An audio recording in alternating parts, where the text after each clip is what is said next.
আমাদের শক্তিগঞ্জের নাম অনুযায়ী টাউন আপনারা বুঝলেন না, যদিও টাউন 24, তা আমি বলছি কারণ লোকাল যারা আছেন আমরা মোটামুটি সারা পশ্চিমবঙ্গে আমি যদি ধরে নিই 87,000 বুথ আছে। সেই 87,000 বুথকে আনুমানিক 4টি করে বুথে ভাগ করে নিলে প্রায় 22,000 বুথে ভারতীয় জনতা পার্টি আপনাদের দাবি মেনেই পরিবর্তন সভা আয়োজন করছে। তার অংশবিশেষ আজ বয়স্করা পৌরমন্ডল 1-এর 24 নম্বর টাউন, যেটা বর্তমানে 13 নম্বর ওয়ার্ড, পাশে 12 এবং আমরা পেয়ে যাচ্ছি। আমার কথা যতদূর যাচ্ছে সেইখানে প্রত্যেকটা মানুষকে মহেশ করার কিছু বর্তমানে যে পরিস্থিতি বা যা সমস্যা তা কিছু কথা আমি আপনাদের তুলে ধরছি। আজ নভেম্বরের 13 তারিখ, 13 না 14, ডিসেম্বরের 14 তারিখ, এই 13 নম্বর ওয়ার্ড যেখানে দাঁড়িয়ে আছি, সামনে সুসজ্জিত রাস্তা রয়েছে। কতদিন হবে? মাঝখানে মাস দুয়েকের মধ্যে এই রাস্তাটা হওয়ার পিছনে ভারতীয় জনতা পার্টির আন্দোলন ছিল। ভারতীয় জনতা যুব মোর্চা যখন আমরা ছিলাম, আমরা এই রাস্তার আন্দোলন করেছি। এই এলাকার জনগণ জানে এই রাস্তাটি আমরা ছিল, আমরা আন্দোলন করেছি। বসতি প্রধানরা ছিলেন, ওর নেতৃত্বে আমরা এই আন্দোলন করেছিলাম। আমার সঙ্গে ছিলেন মনোজ মল্লিক দা, ভারতীয় জনতা যুব মোর্চা তখন আমি ছিলাম। যুব মোর্চার নেতৃত্বে এলাকার যার মাধ্যমে আমরা আন্দোলন করেছি আজকে রাস্তা।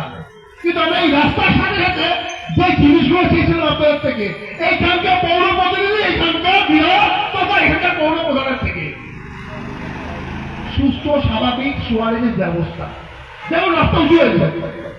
আমার কথা আপনারা শুনতে পাচ্ছেন, রাস্তার পাশের বাড়ি দোকান আগামী বর্ষায় কোথায় যাবে?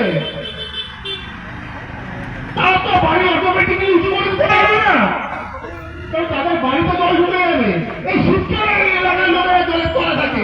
রাত 10টার সময় যে বাড়ির লোকটা অবস্থা দিচ্ছে, হাতে মোজা জুতো নিয়ে বাড়িতে দিচ্ছে, তাদের অস্বস্তি কথা ভাবুন।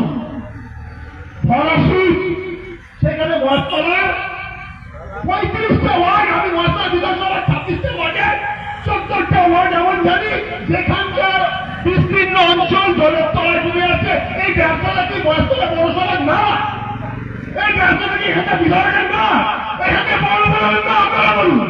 আমি আপনাদের কাছে প্রশ্ন করতে চাই, এই ব্যবসাটা দায় তাকেই দিতে হবে। সামনে আজ 6 মাস পর সরকার থাকবে নেই, আপনারাই ভেবে নেবেন।